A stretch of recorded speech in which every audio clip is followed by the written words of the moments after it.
भाद्रपद महीने के कृष्ण पक्ष के 15 दिनों को ही पितृपक्ष कहा जाता है। पितृपक्ष के दिनों में लोग अपने पूर्वजों की मृत्यु तिथि पर श्राद्ध संपन्न कराते हैं। धार्मिक मान्यता है कि पितृपक्ष में श्राद्ध करने से पिंडदान सीधे पितरों तक पहुंचता है। माना जाता है कि पितृपक्ष के दौरान यमराज भी पितरों की आत्मा को मुक्त कर देते हैं ताकि वे धरती पर अपने वंशजों के बीच रहकर अन्न और जल ग्रहण कर संतुष्ट हो सके। पितृपक्ष के दिनों में लोग अपने पितरों को याद कर उनके नाम पर उनका पिंडदान, कर्म, तर्पण और दान आदि करते हैं। मान्यता है कि जब लोग अपना शरीर त्याग कर चले जाते हैं तब उनकी आत्मा की शांति के लिए गया जी में श्राद्ध से पिंडदान और तर्पण किया जाता है। कहते हैं गया जी में पिंडदान करने से पितरों को शक्ति मिलती है और वह शक्ति पितरों को परलोक पहुंचाने में मदद करती है। पिंडदान व श्राद्ध कर्म में बिहार का गया तीर्थ सर्वोपरि है। आइए जानते हैं गया जी में श्राद्ध कर्म करने के पीछे के कारण। गया में पिंडदान का महत्व। पितृपक्ष में देश में 55 ऐसे स्थान हैं जिसमें पिंडदान और तर्पण किए जाने की परंपरा है, लेकिन गया में पिंडदान का अलग महत्व है। धार्मिक मान्यता के अनुसार जो श्रद्धालु गया में पिंडदान करते हैं उनके 108 कुल और 7 पीढ़ियों का उद्धार होता है। धार्मिक मान्यता है कि भगवान श्री हरि यहाँ पर पितृदेवता के रूप में विराजमान रहते हैं, इसलिए इसे पितृतीर्थ भी कहा जाता है।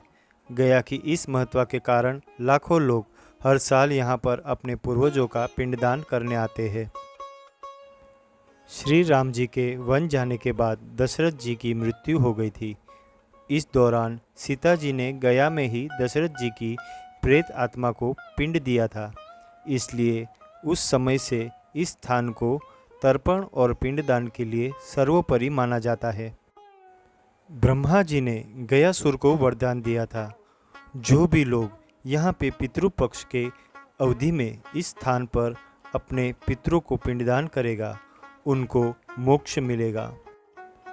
गया में फल्गु नदी में स्पर्श करने से पितरों को मोक्ष मिलता है। इसके साथ ही गया क्षेत्र में तिल के साथ समीपत्र में पिंड देने से पितृ को अक्षय लोक को प्राप्त होता है।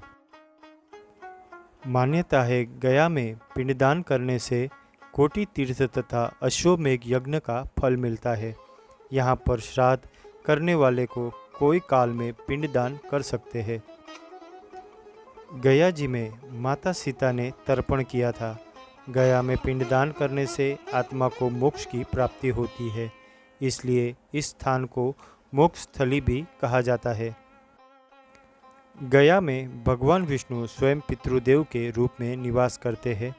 गया में श्राद्ध कर्म और तर्पण विधि करने से कुछ शेष नहीं रह जाता और व्यक्ति पितृक्षण से मुक्त हो जाता है।